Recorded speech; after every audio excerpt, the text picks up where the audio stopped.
Bonjour à tous, j'espère que vous allez bien. Voilà, nous voilà de retour sur un nouveau webinaire, comme une fois par mois, puisque on fait un webinaire une fois par mois pour les indépendants chez YouMonkeys. Alors là, c'est un webinaire un petit peu différent parce que je ne vais pas parler de micro-learning, je ne vais pas parler de YouMonkeys. Alors, on va peut-être évoquer un petit peu des choses sur la digitalisation, forcément, mais l'objectif est vraiment de parler de votre métier de conseil, votre métier de formateur et de voir comment on peut l'optimiser. Et je vous laisse des petites surprises, j'en dis pas encore trop maintenant. Le temps que tout le monde arrive. Alors, on a déjà 16 participants. Bonjour Marco, tiens, ça fait plaisir de te revoir. Il y en a que je connais, d'autres que je ne connais pas. Bonjour Laura. Bonjour Fabien, bonjour Delphine, salut Chloé, bonjour Laure, j'espère que tu vas bien. Plein de jours que je ne connais pas après. Bonjour à Pauline, bonjour Laurence, bonjour Nicolas, bonjour Jean-Gab, je pense que ça va être Jean-Gab, c'est attaché. Et bonjour Alska, ça doit être ça, si je vois bien. Écoutez, j'espère que vous allez bien. Normalement, à l'issue de ce webinaire, vous allez retenir plein de choses en tout cas, avoir plein d'idées pour pouvoir améliorer vos prestations de conseil. Alors, je l'avais dit dans un post que j'avais fait pour préparer cet événement. Je ne vais pas vendre du rêve, je ne vais pas vendre des promesses qui n'existeraient pas. Les techniques que je vais vous donner, c'est des techniques que moi j'ai utilisées, que j'ai éprouvées, qui fonctionnent. Je ne sais pas si elles fonctionneraient tout le temps, mais en tout cas, elles fonctionnent assez souvent pour que ça vaille le coup d'en parler, d'y réfléchir, de les mettre en pratique, de les tester. Moi, personnellement, je fais moins maintenant, bien sûr, du conseil et de la formation toujours un petit peu, mais différemment. En tout cas, j'ai plus les mêmes prestations qu'avant. Mais ces techniques, je les ai utilisées et elles m'ont aidé. Parfois, ça aussi, je l'avais mis sur un post et puis c'était la petite baseline de l'événement de vendre des journées de prestations qui étaient à plus de 3 000 euros et bizarrement, mais des clients m'en ont acheté beaucoup plus que prévu au début. Alors, il n'y a rien de magique, il n'y a rien de… voilà, vous n'allez pas forcément devenir millionnaire avec ces techniques. On reste quand même dans un métier de conseil et de formation, mais il y a moyen d'améliorer, il y a moyen d'augmenter, et puis il y a moyen de faire aussi des bons sauts, des beaux upgrades de ses propres prestations. Alors, je regarde rapidement le chat parce que je vois qu'il y a des choses. Alors voilà, c'est les bonjours tout le monde. Est-ce qu'il y a un replay vidéo? J'ai une réunion qui c'est qu'elle en même temps, donc j'essaie de jongler entre les deux. Aska, pas de souci. On ne va pas faire de cours de jonglage, je pourrais, mais c'est pas le but de l'événement. Ouais, le replay sera disponible juste après pour toutes les personnes qui se sont inscrites. Alors, on va démarrer. Pour ceux qui ne me connaissent pas, donc je m'appelle Vincent Catabellota, je suis dirigeant de la société YouMonkeys qui organise cet événement. On est hébergé à Angers, French Tech, juste présent derrière moi. Et aujourd'hui, comme je vous disais, je fais beaucoup moins de conseils et de formation, parce que mon métier, à côté du YouMonkeys, s'est orienté beaucoup plus sur l'écriture de livres, les conférences spécialisées sur l'entreprise du XXIe siècle, les nouveaux modèles économiques, la performance commerciale et les évolutions des modes de management, des métiers, l'intelligence artificielle, tout ce qui fait l'entreprise du XXIe siècle. Mais je fais toujours des petites prestations et il y a peut-être une forme de maturité aussi et de recul sur ce que je faisais avant qui me permet aujourd'hui peut-être de vous expliquer ces techniques-là, chose que j'aurais peut-être pas fait il y a encore un an ou deux. Alors, je vous propose de démarrer.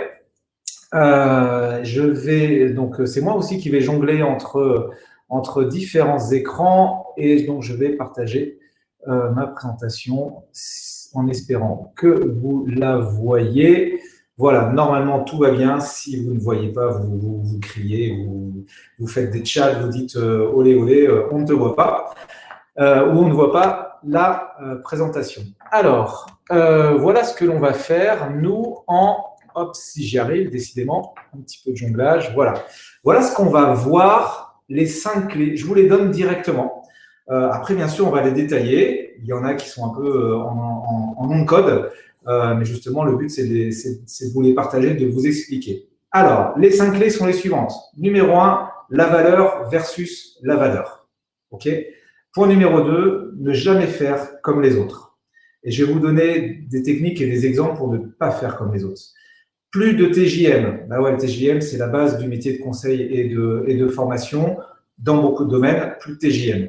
Devenez l'évidence et digitalisez votre offre. Voilà les 5 clés qui permettent d'optimiser ses marges et son chiffre d'affaires d'ailleurs, et de donner de la pérennité à son activité. On démarre directement avec le premier point, la valeur versus la valeur. Alors, je vous ai amené, je l'ai même amené ici une petite pièce de 2 euros. Alors, j'ai une question à vous poser. À votre avis, combien vaut cette pièce? Alors, je vous demande de mettre dans le chat. On n'aura peut-être pas le temps de faire tout le monde. Je vais rejongler sur le chat. À votre avis, combien vaut cette pièce? Alors, quelques centimes à produire pour Laura. Alors, en général, on me dit, allez-y, je vous laisse écrire le prix que j'aurais envie d'y mettre en tant que client. 50 centimes pour Marco. Fabien est en train d'écrire. Combien vaut une pièce de 2 euros? Katia est en train d'écrire.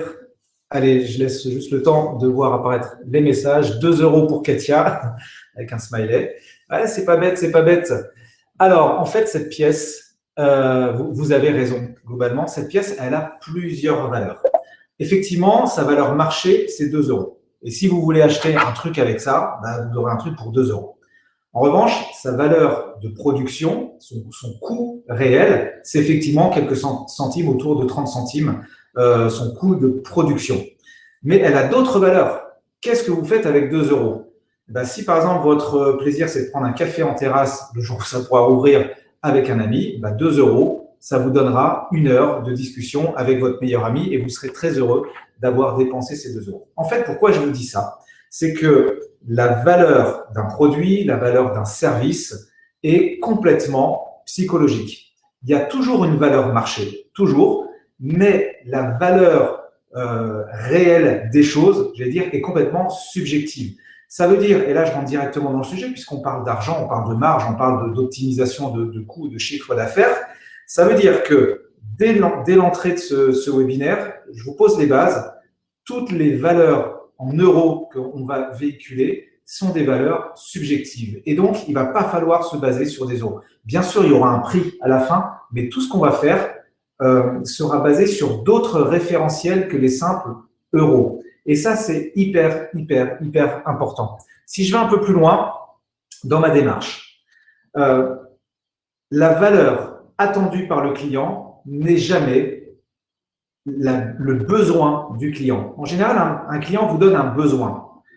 Son besoin, ça va être, selon les métiers, il faut former 25 personnes au management. Il faut régler un problème d'engagement de mes collaborateurs. On voudrait faire un audit sur telle et telle chose. On voudrait remotiver des équipes. On voudrait les booster dans la vente, etc. Ça, c'est le besoin client. Mais quelle est la valeur attendue par le client? Et bien, en fait, cette valeur, elle est bien plus profonde que ça. Cette valeur, elle répond à des enjeux. Je ne vais pas vous refaire le dessin, vous êtes tous dans le conseil, plus ou moins la formation, mais l'enjeu, c'est ce qui pousse une personne, c'est ce qui est en jeu, donc c'est ce qui fait qu'on va gagner quelque chose ou perdre quelque chose une fois l'objectif atteint. Et en général, le besoin de votre client correspond à l'objectif, mais derrière, il a un enjeu. Alors déjà, si vous ne comprenez pas l'enjeu, vous allez louper toute une partie de la compréhension du vrai besoin et de la valeur attendue par votre prestation. Cette valeur attendue, elle a aussi un rapport émotionnel. Elle a un rapport à quelque chose qui manque. On ne fait pas appel à vous si on a ce qu'il faut. Donc, ça veut dire qu'il y a un manque. Mais vous voyez que le besoin, en fait, correspond rarement à un manque. Le vrai manque, il a un rapport intrinsèque à la personne. Il a quelque chose qui a rapport à nous, à notre émotion, à notre perception de notre contexte.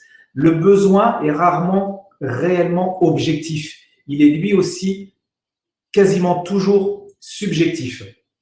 Et donc, nous, notre travail en tant que consultant ou en tant que formateur, c'est de répondre à un point de douleur. Il n'y a pas de besoin s'il n'y a pas de point de douleur. C'est exactement comme si vous allez chez le médecin, c'est parce qu'à un moment donné, vous allez mal et vous attendez, un traitement, vous attendez une écoute, vous attendez d'aller mieux. Ben là, si vous ne comprenez pas ça, c'est comme si vous arriviez chez le médecin en disant j'ai besoin de Doliprane ou j'ai besoin de tel médicament. Ok, il peut vous le fournir. Est-ce qu'il fera bien son travail de médecin? Non, il le fera bien s'il y a un vrai diagnostic, s'il y a une vraie douleur, s'il y a un vrai questionnement, et peut-être que ça correspondra aux besoins. Mais il se trouve que souvent, ça n'est pas le vrai besoin. Et pour comprendre le besoin, vous allez devoir faire un questionnement à 3 niveaux. Et dans chaque niveau, on va aller un peu plus vers quelque chose de personnel. Je vous donne ces 3 niveaux. Le premier niveau, c'est justement le besoin, c'est les faits. C'est qu'est-ce qui se passe dans cette boîte, comment ça a été, comment c'est exprimé. Et en général, on vous donne ces faits. Alors dans la boîte, il y a ça, on n'a pas de logo, nos commerciaux, ils sont pas assez bons ou ils n'ont pas été formés, ou nos managers ont besoin de telle ou telle chose en termes de management. Ça, en fait, on est dans le domaine du fait, des faits, pardon. Encore une fois, si on s'arrête là, on loupe quelque chose, on est complètement basique dans notre compréhension de ce qu'est l'entreprise. Forcément, cette entreprise, elle a une réalité, elle a une histoire, elle a une expérience. La raison pour laquelle il y a ce besoin a forcément une histoire. Et si je ne comprends pas cette histoire, si je ne comprends pas d'où ça vient, en fait, je vais rien comprendre du tout et je ne pourrai pas répondre. En fait, je vais répondre à un besoin et je ne répondrai pas au point de douleur. Et donc, on va aller creuser le point de douleur. Deuxième niveau, ces faits ont tous une cause. Il faut absolument aller chercher la cause de la chose. Pourquoi je vous dis ça? Vous allez sûrement vous dire, ouais, c'est normal, mais déjà, est-ce que vous le faites vraiment? Et quand on va vers la cause, on se rapproche de, du cœur. J'utilise le mot cœur volontairement, au cœur de l'entreprise, à ce qui la fait vivre. Donc, on va aller chercher là où les causes du ou des points de douleur. Ça, c'est pas forcément facile. D'expérience, vraiment, j'ai 15 ans de conseil derrière moi et avant, je travaillais dans des entreprises, j'étais dans le conseil aussi et commercial et je vois bien comment travaillent les consultants. Je ne donnerai pas de chiffres, mais je dirais qu'il n'y a même pas un consultant ou un formateur sur 2 qui vont vraiment déjà attaquer ce deuxième niveau de compréhension. Ou alors, ça va être fait tellement basique parce qu'on ne veut pas déranger, parce qu'on ne veut pas être intrusif, parce qu'on ne veut pas poser trop de questions, parce que parce qu'on est un peu jeune dans le métier, parce qu'on reçoit le besoin et on a l'impression que ça y est, nous, on a la solution en face et je vais te la donner, la solution. Et on part directement dans notre explication de notre offre ou de notre solution. Et ça, c'est pas bon. Donc, il va vraiment aller falloir chercher les causes. Les causes, on va aller essayer de les comprendre dans l'histoire, du pourquoi, du comment. Mais comment on en est arrivé là? Mais avant, il n'y avait pas d'autre chose? Est-ce que vous avez déjà fait d'autres formations avant? Est-ce que vous avez déjà eu de conscience? Pourquoi ça n'a pas marché? Pourquoi vous arrivez à faire appel à moi aujourd'hui, moi et pas quelqu'un d'autre? Est-ce que vous êtes un peu renseigné sur moi? Est-ce que ça aurait pu être quelqu'un d'autre? Et là, toutes ces questions-là vont commencer à drainer toute l'histoire de l'entreprise qui arrive à ce problème. Et il y a quelque chose que je dis souvent en management ou dans le conseil. Alors, c'est pas très joli ce que je vais dire, mais c'est un super moyen mémotechnique, vous allez vous en souvenir. En fait, nous, on est là pour traiter des merdes. Si tout va bien dans la boîte, on ne fait pas appel à nous. Et les merdes, ça suit la même loi que la gravité. Plus elle vient d'en haut et plus elle éclabousse en bas quand elle tombe. Donc, si dans votre analyse, on vous explique que c'est la merde partout, ça veut dire que ça vient de très très haut. Et que la cause, il faut toujours, la vraie cause a toujours un lien avec l'étendue du problème. Plus c'est étendu en bas, j'allais dire, et plus ça vient d'en haut. Donc, ça vous donne un guide de compréhension de jusqu'où il faut aller creuser et est-ce que votre interlocuteur est le bon. Et parfois, il va falloir aller creuser vers d'autres interlocuteurs. Si vous vous rendez compte que ça vient de plus haut, il va falloir essayer de contacter ou d'être en contact en toute transparence avec votre contact à vous, mais d'impliquer des personnes qui sont plus haut dans la cause.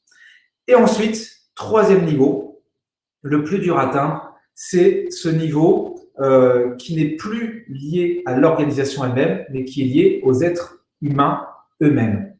En fait, il va falloir identifier qui a souhaité faire appel à vous ou à quelqu'un comme vous.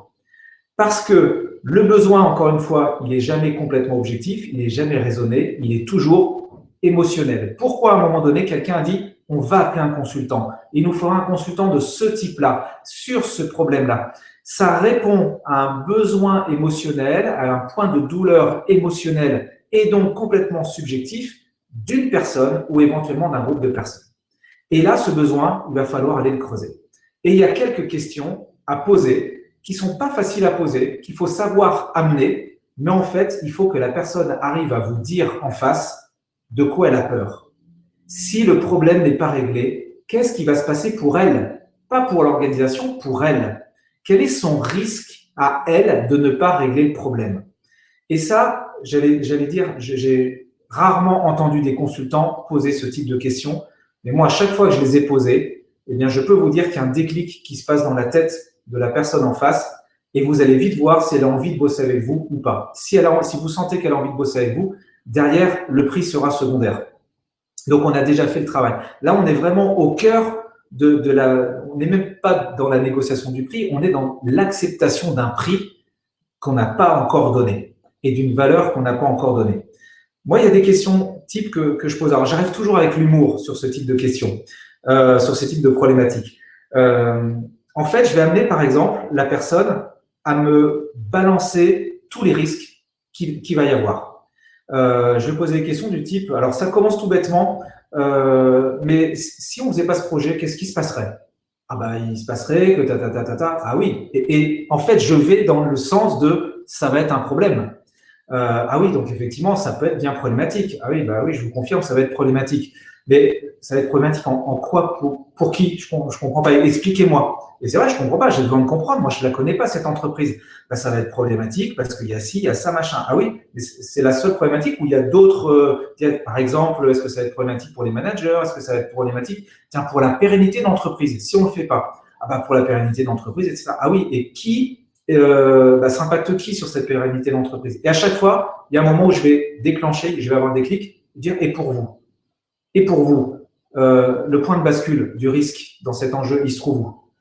Et il y a d'autres choses, des fois j'utilise l'humour, ça va être, dis donc, vous ne devez pas dormir beaucoup en ce moment. J'adore cette question. À chaque fois, là on est dans le niveau très personnel, on n'est pas intrusif, je ne lui demande pas comment il dort, s'il dort tout seul avec quelqu'un, à quelle heure il se couche, je ne demande pas ça. C'est une question toute bête.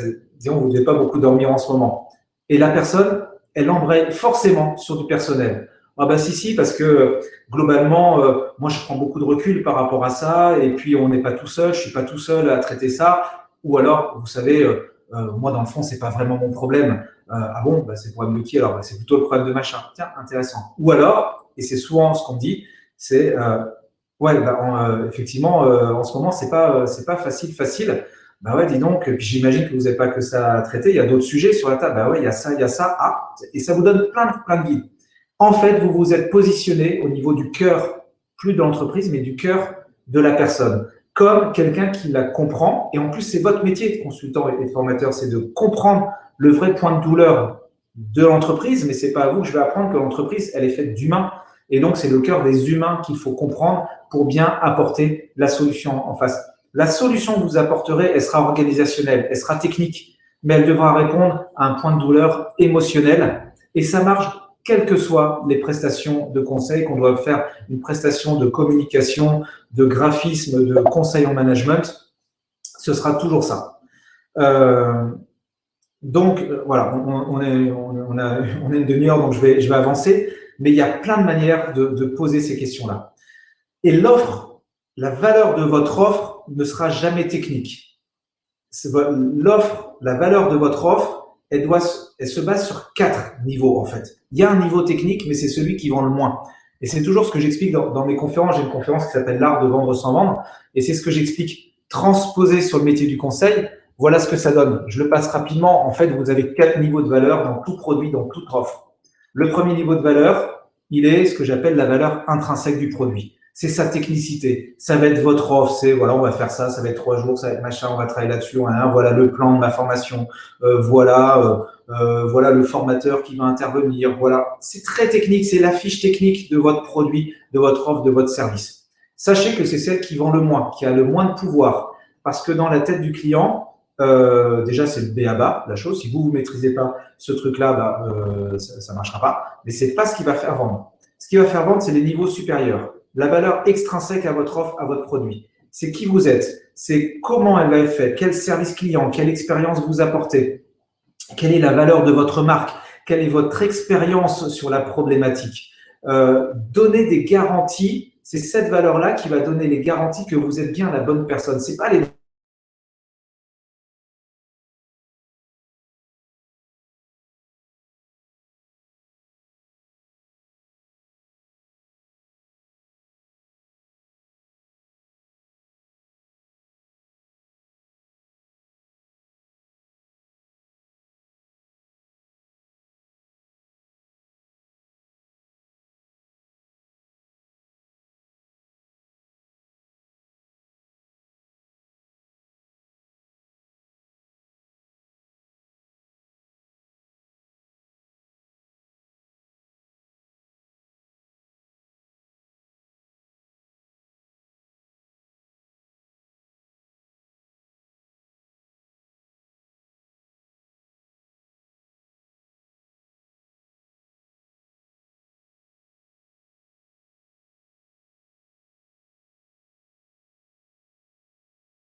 Voilà, vous êtes en train de vous reconnecter, vous êtes tous là, ok, super. Vous êtes même encore plus nombreux qu'avant, je suis désolé, on a eu un bug de réseau ici, hein, comme quoi on peut être les plus technologiques du monde à la French Tech. Welcome back, merci.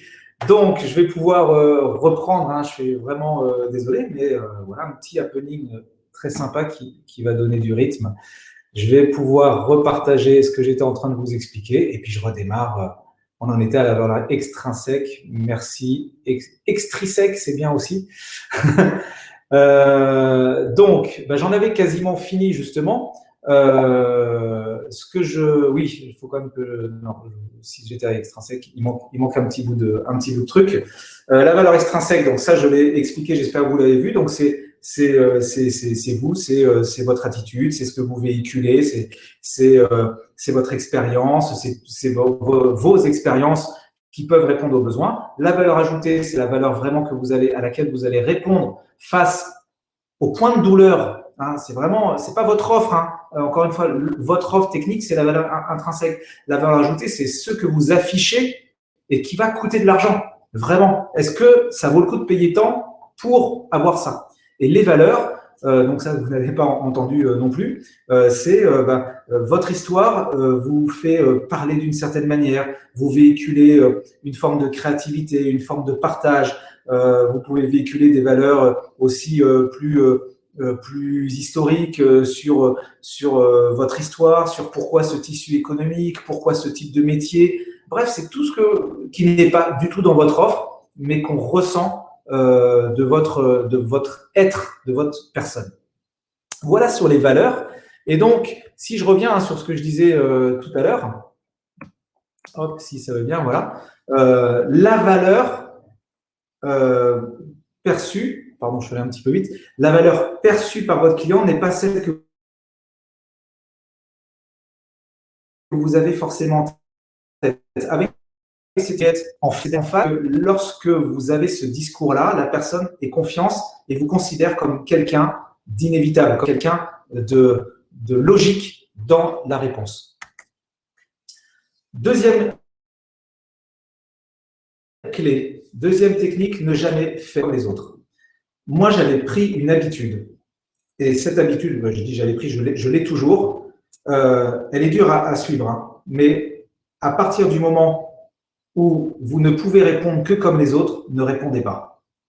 En fait, il y a deux choses. La première, c'est que l'idée du client n'est jamais créative. Il se peut qu'elle soit créative, mais c'est très rare. Partez du principe qu'elle n'est pas créative. En fait, le client, il a des habitudes de pensée, il est dans son truc, il a des réflexes qui lui viennent, et son job, c'est pas d'être créatif. Être créatif, c'est votre boulot. C'est votre boulot d'apporter de la créativité à votre client. Vous êtes la créativité de vos clients. Vous aurez une valeur bien supérieure. Ces clients, ils se disent à un moment donné, tiens, c'est marrant, ouais, on n'avait pas pensé à ça. C'est hyper intéressant. Vous pouvez me faire une cotation, s'il vous plaît? Donc, considérez votre client n'est jamais créatif et que c'est vous la créativité de votre client.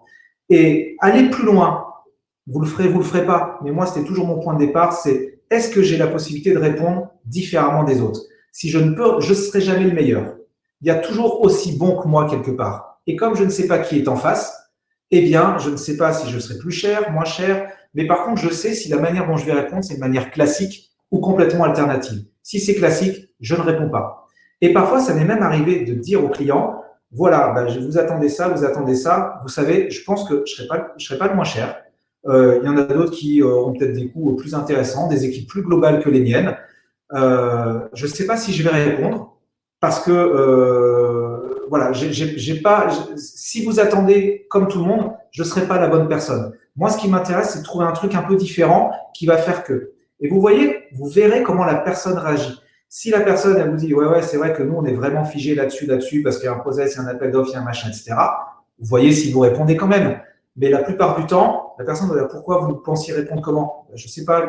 Vous réfléchissez, vous dites, on pourrait imaginer ça. Est-ce que vous pensez vraiment que cette solution, c'est la meilleure? Vous avez imaginé d'autres manières de faire? Il y a peut-être moyen de faire plus efficace, plus court. C'est ce que j'ai mis ensuite. Faire moins cher, plus efficace, plus sûr, plus rapide, plus impliquant, plus impactant, plus pérenne, plus quelque chose. Ah ben non, on n'a pas forcément pensé, vous savez, nous on a pensé à ça. Ouais, mais il y a sûrement quelque chose à trouver, ça ne vous intéresserait pas de réfléchir à ça? Et si la personne, elle vous dit oui, bingo, vous êtes en train de travailler en équipe. Là, vous êtes un binôme de réflexion. Et là, vous venez de revenir dans le passé, au moment où il se disait qu'est-ce qu'on peut faire comme prestat. Et là, en fait, vous faites partie de l'équipe. Et parfois, ça m'est arrivé de remonter très, très haut dans la ligne de décision et d'être celui qui va proposer la vraie solution alors qu'il y en avait une autre possible avant. Quand vous faites ça, vous avez gagné, vous êtes dans l'entreprise. Moi, ça m'est arrivé qu'il y ait des gens, je participe à des réunions, les gens me disent, en fait, tu fais quoi toi dans la boîte? Je dis, ah non, moi je suis pas dans la boîte, je suis consultant, j'ai ma boîte. Ah bah d'accord, mais je pensais parce que, bah ouais, mais je pensais. Et quand on vous dit ça c'est gagné. Repensez vos chaînes, excusez-moi, j'ai oublié un S, repensez vos chaînes de valeur.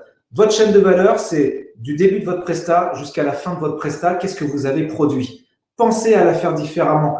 Pensez à ce qui fait votre différence, pensez intrinsèquement à vous, là, pour le coup, et mettez le paquet dessus. N'essayez pas de miser sur des choses qui ne sont pas complètement vous ou que les autres font mieux que vous. C'est complètement débile. Pensez vraiment à ce qui fait votre différence et mettez votre différence. Et n'hésitez pas à dire, je ne sais pas si je peux répondre. Moi, ma manière de faire, elle est celle-là. Je vous donne un exemple. Je donne des cours dans une école. On m'a donné un syllabus au début de l'année. Je ne voulais pas les années précédentes travailler dans cette école parce que je n'avais pas le temps. La conférence, Covid, etc. J'ai dit, si tu veux, je peux. Mais par contre, je le ferai à ma façon parce que là, ce que tu me dis, moi, je peux pas. C'est préparer des cours, c'est du temps, j'ai ma boîte, j'ai un truc à faire.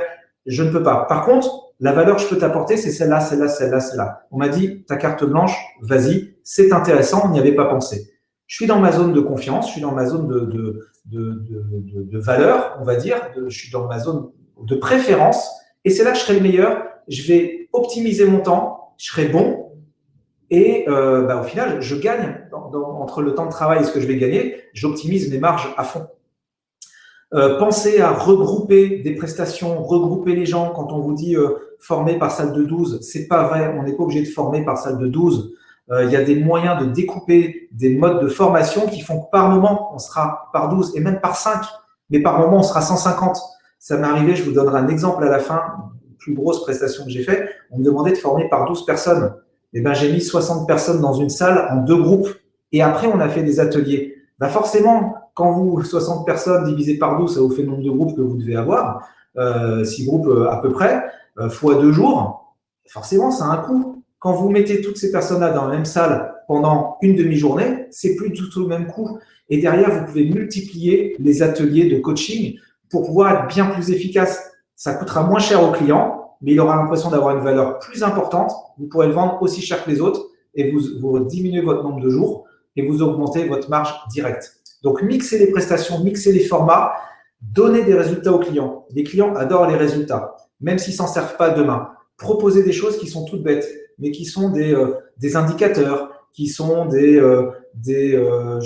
livrables intermédiaires, des livrables après la prestation, un retour sur la prestation pour pouvoir évaluer. Ça se vend cher parce que ça a de la valeur de pouvoir évaluer une prestation au-delà de ce qu'on a fait. Les clients sont prêts à payer. Il m'est arrivé parfois de vendre 2 000 € des restitutions qui me prenaient une demi-journée de travail avec 1h30 de visio à la fin.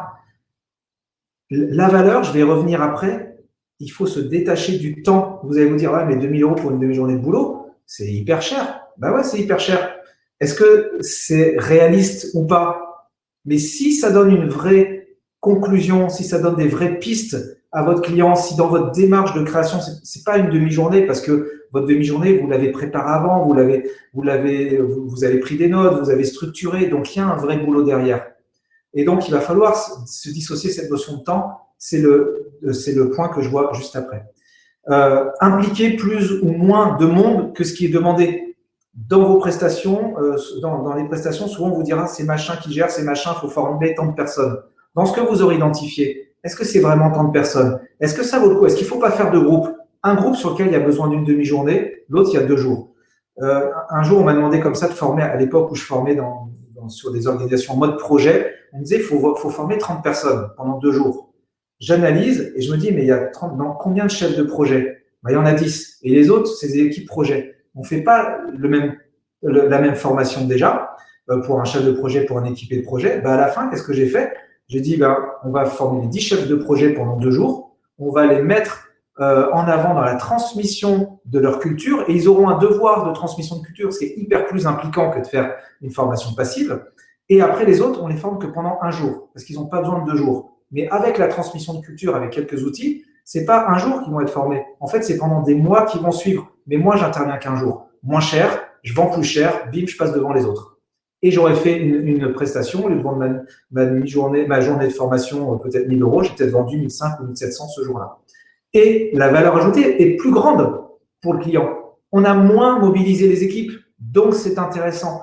J'ai été créatif, je suis passé, j'ai gagné. Et à la fin, en général, ce qu'on me dit, c'est « Ah ouais, mais est-ce qu'on pourrait mettre plus de monde du coup dans la salle ?»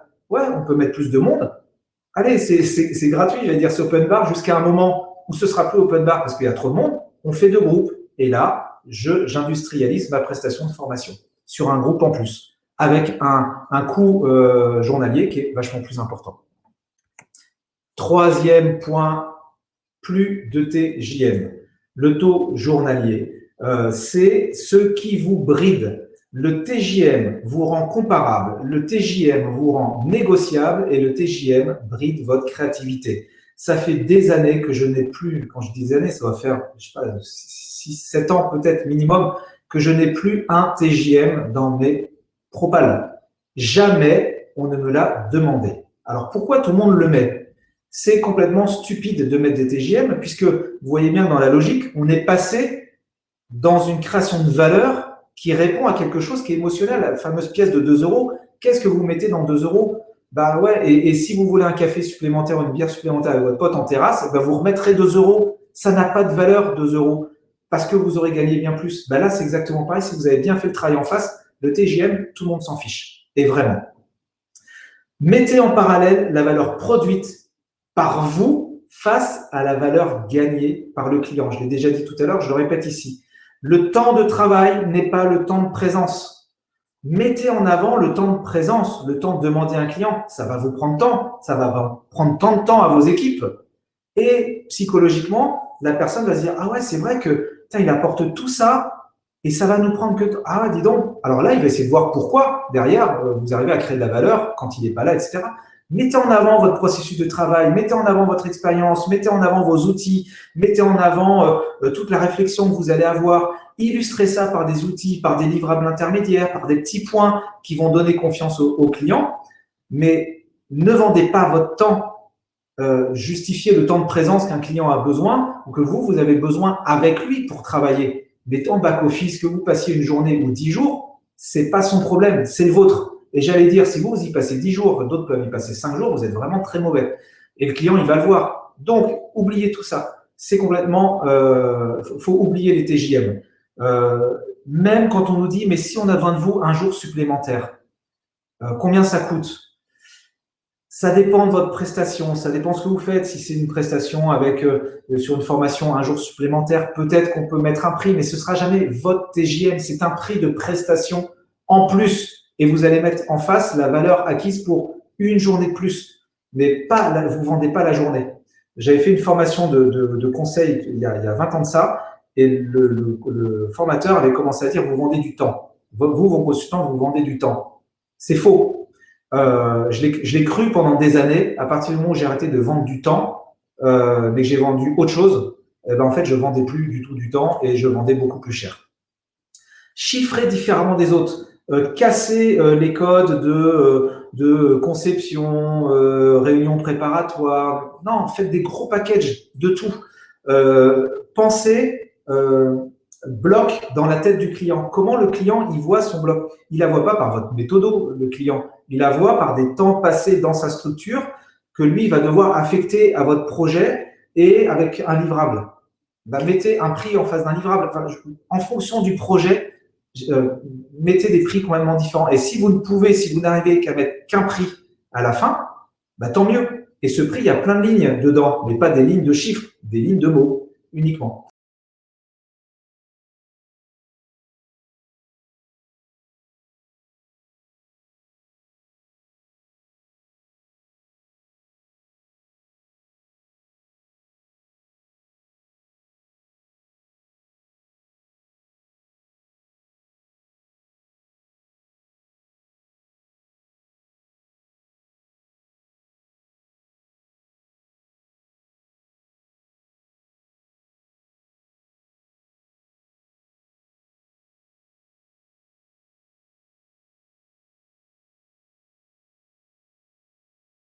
Nous revoilà, je suis désolé, on vient de m'informer qu'il y a eu encore une autre coupure. Juste un petit mot, où est-ce qu'on était arrivé Où est-ce qu'on en était arrivé? Où est-ce qu'on était? Est-ce que vous avez vu tout ce que je disais sur les TJM? Est-ce que c'est bon, comparable, etc. Je suis vraiment désolé pour cette coupure, hein, ça arrive, on fait avec. Ne plus vendre du temps, donc ça, c'est effectivement la règle. Merci Marco, Katia, Laure, pensée bloc. Voilà, merci. Pensée bloc, effectivement, dans la tête de votre client. Le client ne pense pas à votre méthodologie, il pense par des blocs.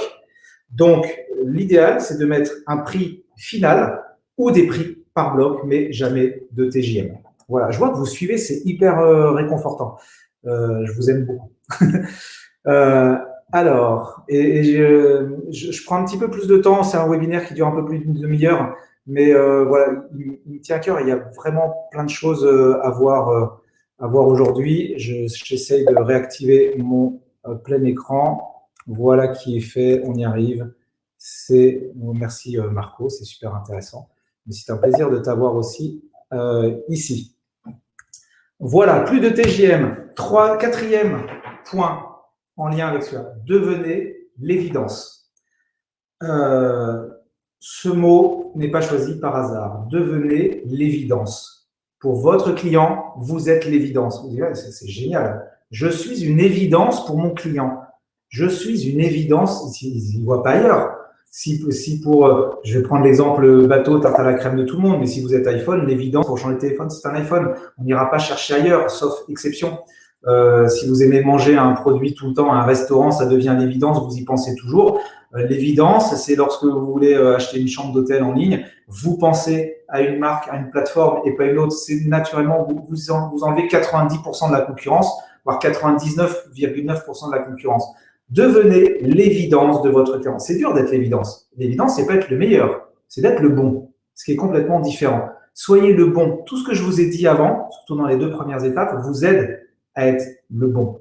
Mais l'évidence, ça va un peu plus loin que ça parce que c'est facile d'être l'évidence quand vous êtes face, enfin c'est facile, quand vous êtes face à votre client, mais c'est difficile quand il ne vous connaît pas. Alors là, on peut mettre en place tous les concepts de social selling, de personal branding, etc. Tout ça va vous aider et effectivement, il faut en parler, c'est important.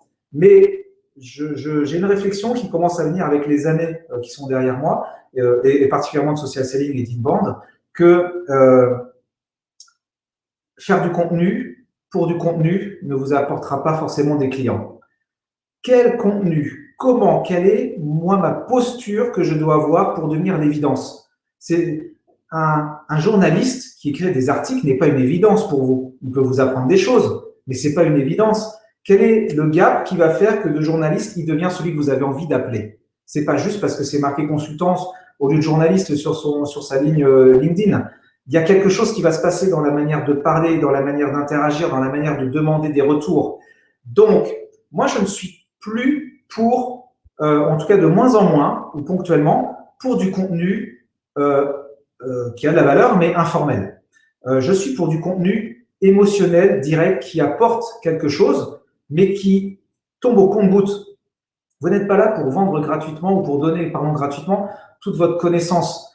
Même si vous pouvez être large et très, comment dire, généreux dans votre démarche de don de votre connaissance, on vous achètera quand même parce que vos prestations en valent la peine. Pourquoi? Les conférenciers qui se vendent le plus cher sont ceux qu'on voit le plus sur YouTube avec des conférences gratos. On dit souvent, est-ce que quand on est un conférencier, je sais de quoi je parle, et qu'on se lance, on se dit ouais, mais je vais pas mettre ma conférence en ligne. Mais pourquoi vous voyez les conférences en ligne? Alors peut-être pas la dernière, la toute dernière, mais les grands conférenciers, vous voyez des heures de conférences sur YouTube. Ils donnent, et pourtant on les achète. C'est un peu probablement la même chose que le merchandising, c'est que plus il y a de produits et plus ils nous parlent, et plus on va l'acheter au final, même si on le voit tous les jours. Et raison de plus. Et plus il y en a, et plus on va en acheter. Donc, ça ne sert à rien d'aller chercher le plus intellectuel possible, le plus de contenu, etc. Il faut être présent, mettre dans le partage. Vous pouvez faire des formations en ligne, qu'elles soient gratuites ou payantes. Vous pouvez écrire des livres blancs. Mais voyez derrière comment vous les communiquez. C'est ça qui est intéressant. Quelle est la valeur vraiment que vous donnez? Moi, je me bats avec moi-même, j'allais dire avec mes équipes, non, mais avec moi-même, chez YouMonkeys, pour se dire, mais si on doit écrire un livre blanc, quelle valeur émotionnelle il doit avoir? C'est juste pour dire, voilà le micro-learning, à quoi ça sert? C'est pas très intéressant. Ça, je le fais gratuitement sur LinkedIn s'il faut dans mes posts. Faites des vidéos. Montrez-vous. C'est pas facile de faire des vidéos. Aujourd'hui, on n'est pas très regardant sur la qualité d'une vidéo, sur le fait qu'on puisse être gêné en vidéo. À partir du moment où vous êtes sincère, authentique, faites des vidéos, mettez-vous en photo si vous n'êtes pas à l'aise, si vous n'êtes pas à l'aise avec la vidéo. Vous êtes, mine de rien, un produit. Vous êtes votre produit. Soyez celui qui incarne ce que vous véhiculez. Et c'est comme ça que vous deviendrez une évidence, parce que vous incarnez votre message, vous incarnez la discipline que vous représentez. Il y a peu de gens qui incarnent, leur discipline. Pour incarner, il y a tout ce que je viens de vous dire, développer un blog, etc., du contenu, mais de l'émotionnel, mais devenez le partenaire de votre client. Je vous l'ai dit tout à l'heure, comme on arrive à revenir dans le cycle de décision bien en amont pour devenir le partenaire de vos clients. Si vous arrivez à être le partenaire de votre client, le co-constructeur de la solution, vous avez tout gagné, vous incarnez à 100% la chose. Si son problème est devenu votre problème, vous devenez allié. Le problème de votre client, c'est votre problème. Il vous ne remerciera jamais assez d'avoir pris à bras-le-corps son problème et de l'avoir déchargé. Un problème, c'est un poids. Si vous lui enlevez son poids, eh ben, vous devenez son allié. Vous allez avancer ensemble. Jamais il va dire, attends, moi je le prends tout seul et tu me dis juste comment le porter. Non, il va vous le laisser de temps en temps. Vous devenez, son problème devient votre problème. Et votre posture est celle de l'équipe et pas du prestataire. Ne soyez jamais prestataire. Quand vous intervenez dans une presta, ne vous mettez pas dans la posture du prestat. Mettez-vous dans la posture de l'allié, de celui qui va porter le problème, de celui qui va comprendre tout ce que je vous ai dit avant. Et là, ça va se faire naturellement. Je vais vous avouer quelque chose. Les clients que je vous vois sont très rares, mais très très rares. On se tutoie, je ne vais pas dire dès les premiers contacts, dès la première viso, mais quasiment à chaque fois.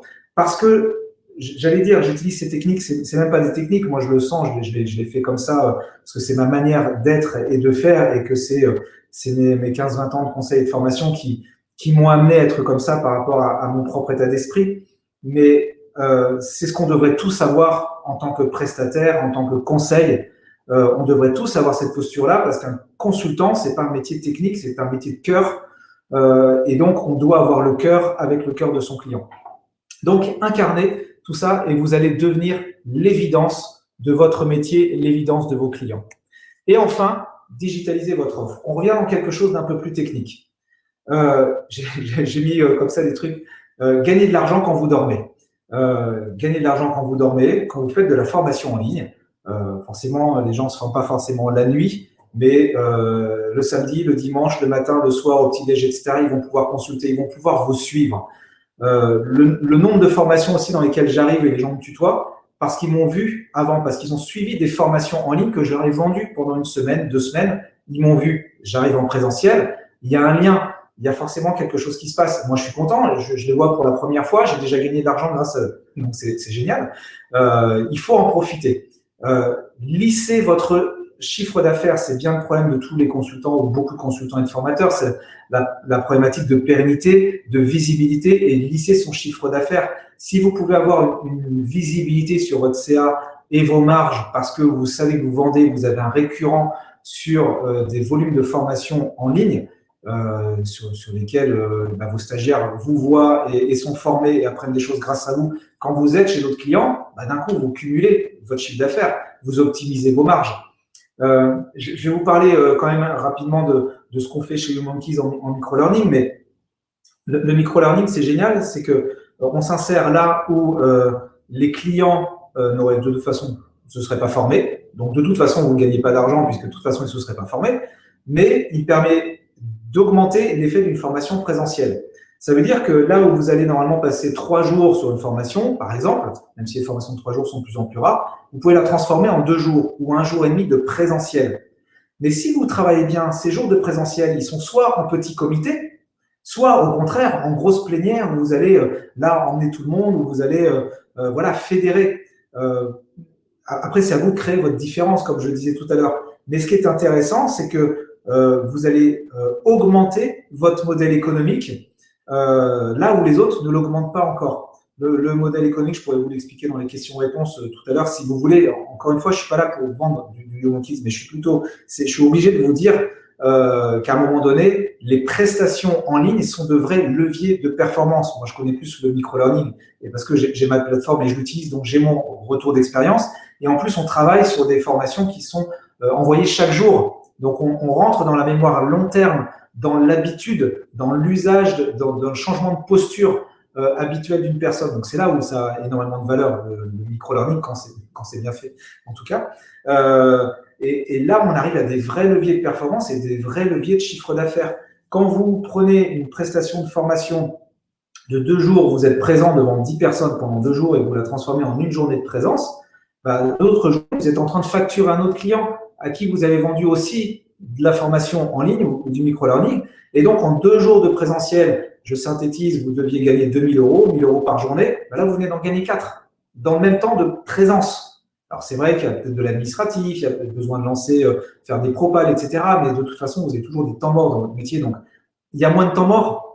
Vous augmentez votre diffusion. On sait bien qu'un client qui est content, c'est un client qui revient. Surtout avec la formation en ligne qui est beaucoup plus virale si elle est bien faite et si les outils sont bons que la formation présentielle. Vous pouvez impliquer d'autres personnes de l'entreprise, vous pouvez multiplier, vous pouvez même donner, si vous voulez, des parcours de formation à des personnes qui seraient un peu moins dans le scope, mais qui peuvent avoir un intérêt, comme des RH, des managers, etc., pour que ce soit dupliqué derrière. C'est vraiment la clé. Aujourd'hui, il est difficile. Les consultants sont les premiers à dire à leurs clients, digitalisez-vous, et c'est souvent les derniers à se digitaliser. Heureusement, Covid est passé par là et ça nous oblige à changer de format. Mais faire du distanciel, de la visio, c'est pas faire du e-learning. Le e-learning, c'est scénarisé, il y a une logique, il y a une démarche, il y a une capacité de scalability, j'ai plus le mot en français, enfin, d'escalader pour pouvoir dupliquer ses formations, dupliquer son chiffre d'affaires, tout en apportant le même niveau de présence au moment où il faut avoir de la présence. Donc, en plus, il y a des marchés à prendre parce que peu de consultants et de formateurs savent jongler entre les formats comme ça. Que ce soit en coaching, que ce soit en formation, c'est vraiment hyper intéressant. Il y a plein de formats. Le plus facile et le plus gratuit, c'est de faire une vidéo sur YouTube, mais c'est ce qui sera le moins facile à vendre et ce qui vous apportera le moins d'argent, forcément. Après, il y a d'autres formats. Nous, Monkeys est une plateforme, il y en a d'autres aussi qui permettent de faire de la formation en ligne et de monétiser sa formation en ligne tout en gardant un vrai présentiel avec vos clients. Voilà sur ces 5 techniques. Tiens, ça c'est quelques exemples de formation en ligne qu'on fait chez YouMonkeys. Voilà, je peux encore une fois, c'est pas une pub YouMonkeys que je fais ici. Mais voilà ces 5 clés. Alors, je vais enlever mon diapo pour pouvoir revenir avec vous. Voilà, normalement, là, je ne suis plus en partage. Voilà, vous êtes toujours là, c'est super, super bien. Vous êtes toujours tous connectés. Je ne vous ai pas perdu. C'est super. Voilà ces cinq clés que je voulais partager avec vous. Maintenant, je vais vous donner un exemple. Ah oui, vous n'avez plus de diapo depuis un moment. C'est pas grave, je disais la même chose que ce qui était écrit. Je vais vous donner un exemple très, très concret d'une prestation. C'est peut-être, j'allais dire, mon meilleur coup. Mais c'est hyper inspirant. On me demande un jour de faire un travail d'acculturation digitale dans une boîte. Formation, cahier des charges. Formation, former 60 personnes à l'acculturation digitale. Des salles de 12 personnes, donc c'est ce que je disais, à peu près 6 sessions. Avec travail préparatoire, créer un parcours pédagogique pour ces 2 jours, même si on a un peu d'expérience, il faut s'adapter au métier, travail avec l'équipe pour pouvoir aborder les bons messages, et puis donc 6 sessions de 2 jours de formation. Je commence à calculer, je vois par rapport à mes prix de prestations, voilà, j'ai un petit peu d'expérience, donc je vends mes journées de formation globalement peut-être un petit peu plus cher que certains, et encore même pas sûr, mais voilà, je vais être entre 1500, 1700 peut-être la journée de formation, puis un travail préparatoire en back-office, donc peut-être vendu un petit peu moins cher. Je commence à calculer ça, bon voilà, vous faites à peu près le calcul, 1500 x 2 x 6 sessions, on est 3000, 18 000, voilà. Je dois arriver à quelque chose très probablement avec tout le temps de préparation, à quelque chose qui va avoisiner les très probablement 40 000 €, quelque chose comme ça, de prestat. Et là, je me dis, je ne peux pas répondre comme les autres. Je ne peux pas savoir qui sont les autres en face. Mais je me dis, je ne peux pas répondre comme ça. Voilà le principe que j'ai proposé. J'ai dit, à faire de l'acculturation, c'est bête et méchant. Je peux vous parler pendant 2 jours d'intelligence artificielle, des objets connectés, comment ça change les modèles économiques. Je peux vous le faire. Vous allez apprendre plein de choses, c'est génial. Mais quel impact ça aura vraiment pour votre entreprise? Quelle est la vie de l'entreprise? Quels sont vos enjeux en termes d'acculturation digitale? Pourquoi ce parcours? Pourquoi maintenant? Pourquoi ces 60 personnes? Et si on ne fait pas tout ce que je vous ai dit avant? Et ça va être compliqué, mais si vous loupez le projet, si vous machin, vous ne pensez pas que ce sera intéressant d'avoir plus d'ampleur, plus d'impact dans l'entreprise, d'utiliser ces 2 jours pour créer de vrais projets, pour impliquer les gens, pour les faire réfléchir, pour les faire, etc., etc. Ah bah si, pourquoi pas. Je vous passe tous les détails. Voilà le modèle que j'ai proposé à l'entreprise. On va mettre les 60 personnes dans une salle pendant une demi-journée. Dans une grande salle, pendant une journée, pardon. Pendant une journée entière dans une grande salle. On va trouver la salle. On fait une plénière d'1 heure, 1 heure et demie, où je fais une conférence sur ce qu'est la digitalisation, quels sont les enjeux, pourquoi ici dans cette boîte, pourquoi sur ce marché-là. J'adapte forcément le discours. Après, on va faire un travail où on va faire des ateliers. Premier atelier, on va donner des thèmes Et ces thèmes sont forcément bien choisis pour l'entreprise. Comment le digital impacte l'expérience client, comment les objets connectés peuvent faire évoluer un modèle économique d'une entreprise, etc. Et là, je donne un challenge. On travaille pendant 1 heure. Vous avez le droit de faire tout ce que vous voulez, appeler un ami, Internet, téléphone, tout. Vous pouvez vous mettre où vous voulez dans la salle, dans le jardin, dehors, dans les couloirs, à la cafette. Moi, je vais vous aider. Et je fais le tour des groupes comme ça, en mode barcamp. Et vous avez 1 heure pour faire un truc qui est hyper efficace. On vous attend au tournant. Vous êtes tous cadres dans l'entreprise. 1 heure pour nous expliquer, pour apprendre à tout le monde en quoi ce sujet-là est impacté par le digital et qu'est-ce qu'on peut en tirer de façon générale. Et je leur donne l'obligation de ne pas être dans leur entreprise. Pourquoi? Parce que sinon, c'est mon métier, mes gardes de chapelle, mon machin, ça j'aime pas, ça on fait pas. Non, on casse tous les mythes, toutes les chapelles et on prend le sujet de façon générique. Et en plus, en termes de pédagogie, on leur dit c'est vous qui allez apprendre aux autres. Donc, obligation, engagement, implication, etc. Et donc, obligation de transmission, de structuration de discours. C'est hyper engageant.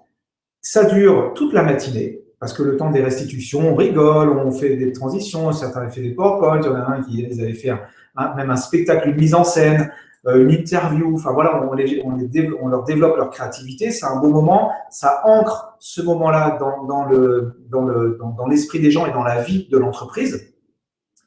Et ensuite, l'après-midi, on leur donne un sujet qui est directement lié, l'entreprise, on les remet dans des groupes différents par métier. On leur dit maintenant, vous reprenez tous les sujets du matin et vous m'expliquez comment ça peut changer votre métier. Et on refait un point en fin d'après-midi, comment votre métier est impacté par expérience client, objets connectés, réseaux sociaux, machin, etc., etc., avec une grille d'analyse. Je me suis pas arrêté là. J'ai dit à mon client, je lui ai dit, vous savez, ce qui serait génial, c'est que derrière, ils aillent plus loin que le simple, on va dire ce que ça change pour notre boîte, mais qu'ils le réalisent, qu'ils l'inventent, qu'ils nous fassent un plan d'action. Pour l'instant, on n'est qu'à une journée de présentiel. Et bien, en fait, je vais leur proposer une demi-journée, mais dans, je ne sais plus, 1 mois et demi, 2 mois, un truc comme ça, de présence avec la direction, et ils vont présenter à la direction quel est leur plan de transformation digitale de leur métier à eux à travers tous les outils qu'on a identifiés dans cette journée-là. On ne va pas les laisser tout seuls pendant 1 mois et demi, on va les coacher. Et moi, je vais faire 2 à 3 coachings pas long, de 15-20 minutes. Ils sont responsables, ils sont cadres. Moi, je vais juste leur donner leur méthode. Ils vont avoir des points de relais à un moment donné. Mais pour que je gagne du temps, que ça ne me prenne pas trop de temps de expliquer-moi ce que vous avez fait, avant les points, j'ai mis en place un outil en ligne dans lequel ils doivent donner leurs conclusions. Et donc, moi, j'arrive et j'analyse d'après vos conclusions, et qu'est-ce que vous allez faire demain, etc., etc. Conclusion, chaque groupe avait sa première journée, après des ateliers de travail, alors ils le font comme ils veulent, c'est pas comptabilisé en fait dans le temps de disponibilité des salariés, dans la tête du client. Et ensuite, un point de restitution pendant une demi-journée, plus les coachings. Ça leur prend finalement 2 jours, tout pareil. Mais l'impact, il est sur 2 mois. Donc, on est dans la mémoire de long terme, on est dans l'implication, dans l'engagement, dans etc., etc. Sauf que moi, en temps de préparation, c'est vachement plus simple.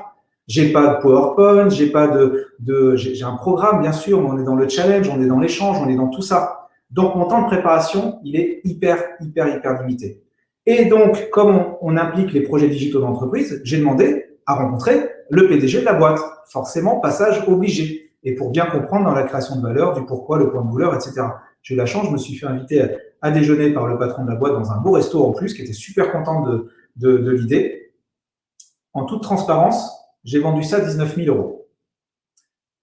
On m'a dit oui. On m'a dit oui à une condition, c'est que en fait, on fasse x2 et on mette 120 personnes. Donc, j'ai dit, bah, ok, 120 personnes, on fait pareil, sauf que c'est plus une journée, c'est 2 jours. Là, je peux pas faire 120 personnes en atelier. Donc, on a recréé des groupes. J'ai demandé à une consultante de venir m'aider, donc je l'ai payée, effectivement, mais elle avait rien à préparer, elle était là dans la présence, dans l'échange uniquement. Donc, en rentabilité, je suis hyper intéressant. J'ai pas fait x2, mais j'ai vendu à peu près 27 ou 28 000 euros, je sais plus, le projet. Bilan du projet. J'ai travaillé 7 jours. Voilà, je vous laisse calculer. 7 jours estimés sur le projet, voire peut-être même un petit peu moins, vendu le prix que je vous ai dit. Et on a passé une journée avec la direction, donc 2 fois un demi-groupe avec la direction, pour pouvoir présenter les projets. Il y a ce jour-là 26 projets qui ont été présentés au PDG de la boîte. À la fin de la journée, il allait voir son équipe et il a dit on met en stand-by tous les projets, on se laisse un mois, tous les projets actuels, et on prend les 26 projets, on regarde la faisabilité, dans un mois on fait un point, on voit ceux que l'on lance.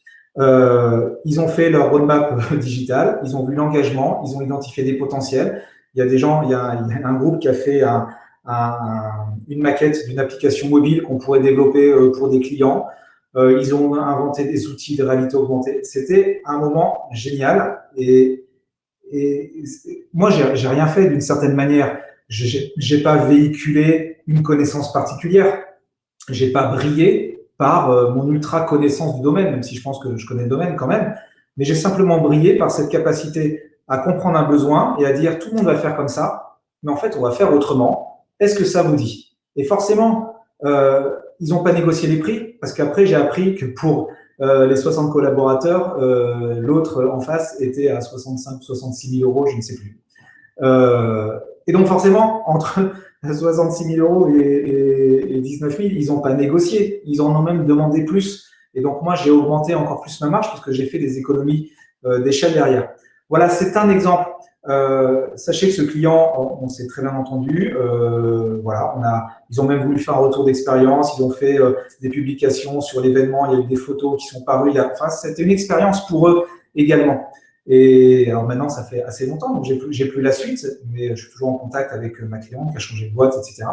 Et voilà, ça, ce sont des vraies aventures de conseils, formation entre les deux, de comment on disrupte notre métier, comment on utilise du digital, comment on utilise les différents formats, comment on casse les codes, comment on enlève complètement la concurrence.